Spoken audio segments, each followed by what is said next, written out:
Indonesia में Vivian Andriy और मोहम्मद सुबहान दोनों के लिए जिंदगी ने गैर मुतवक्के मोड़ ले लिया था।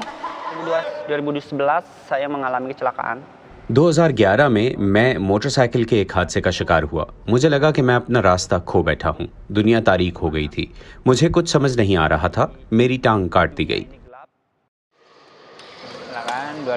मेरे साथ 2005 में एक हादसा पेश आया, जिसके बाद मैंने व्हील चेयर का इस्तेमाल शुरू किया। जिसके बाद मैंने अपने आप में बहुत खालीपन महसूस किया। मुझे अंदाज़ा नहीं था कि व्हील चेयर पर बैठकर भी खेला जा सकता है। मुझे व्हील चेयर बैडमिंटन के बारे में उस वक्त पता चला जब मैं 26 साल का था।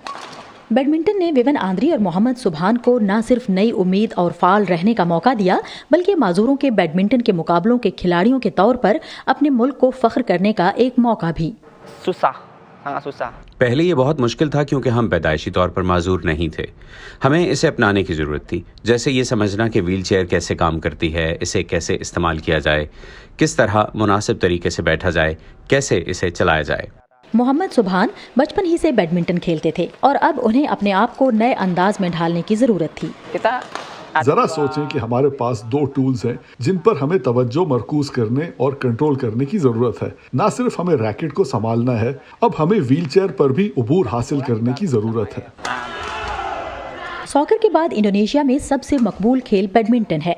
इस मुल्क के आलमी मायार के बैडमिंटन खिलाड़ी अक्सर समर ओलंपिक्स में सोने के तमगे जीतते हैं। ताहम पैरा बैडमिंटन एक मुख्तलिफ कहानी है।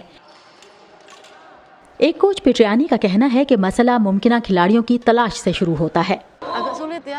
भर्ती मुश्किल है। हमें बाज़ औक़ात माजूर अफराद के लिए स्कूल जाने की ज़रूरत पड़ती है। कुछ तालिब इल्म गरीब ख़ानदानों से हैं। अक्सर व बेशतर बुनियादी मसला ये होता है कि वो इस बात से लाइल्म होते हैं या तालीम की कमी है कि खेल दरअसल उनके लिए एक करियर का इंतखाब भी है। इस एहसास को विवन आंद्री बखूबी समझते हैं। मैंने कभी तसव्वुर भी नहीं किया था कि मैं खेल सकूंगा। मुझे ये भी मालूम नहीं था कि माजूरों के लिए खेल मौजूद हैं। हमें इंडोनेशियन टीवी पर शाज़ो नादिर ही पैरा ओलंपिक्स के बारे में खबरें दिखाई जाती हैं। उम्मीद ये है कि एक दिन इंडोनेशिया के पैरा बैडमिंटन खिलाड़ी भी उन खिलाड़ियों जितने ही तमगे और पजीराई हासिल करेंगे जो व्हील चेयर पर नहीं हैं।